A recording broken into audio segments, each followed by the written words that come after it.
Hi everyone, it is Ellen from Gellin here, and this is another excerpt on our series of What Am I Doing Wrong?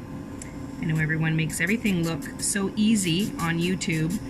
I'm coming along with the series to show you mistakes that you make along the way, and so you know how to avoid them going forward. Today we're going to be talking about pockets and how to remove them properly. Okay, so we have a pocket here. So a pocket happens for various number of reasons. I'm going to show you how to remove it in a moment. So I've taken off the colored gel that's on the top, and I can notice then the pocket, you can see a clear sort of outline of the pocket.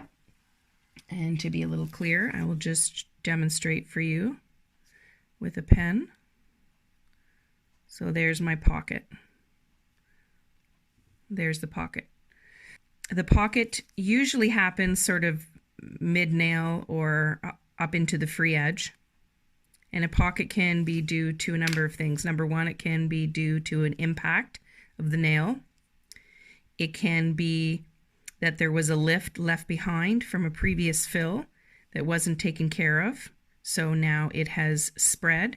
So meaning the lift occurred somewhere at the cuticle area and it wasn't taken care of. So a small lift was left, let's say about here, and then product put on over top and filled in, and then that product slowly moves up, and then the lift spreads to take the rest of this up with it. Number three reason that you would have a pocket is just that the product is old and it has become delaminated and it is basically ready to be replaced. So often people talk about set changes, or, I want a fresh set because it looks cleaner. If you are doing a proper job of filling the nails, you should never need to do a set change. What I do is I replace nails like this when it is needed. So usually it can be one or two. I removed a pocket on her other hand on her thumb that had come from the side in. This one's completely encased in the middle, as you can see, so there's no opening on either side of the nail of this pocket. It would, of course, if it was left, it would spread to the side and then further up to the free edge. But this one is completely in the middle, which usually means impact, or it usually means that it's just time for this nail to be replaced. So I'm going to go ahead and turn on the machine, and then I'm just using a medium arbor band, and I'm going to take down the rest of the pocket. So you simply want to just, there you can see I've opened it up.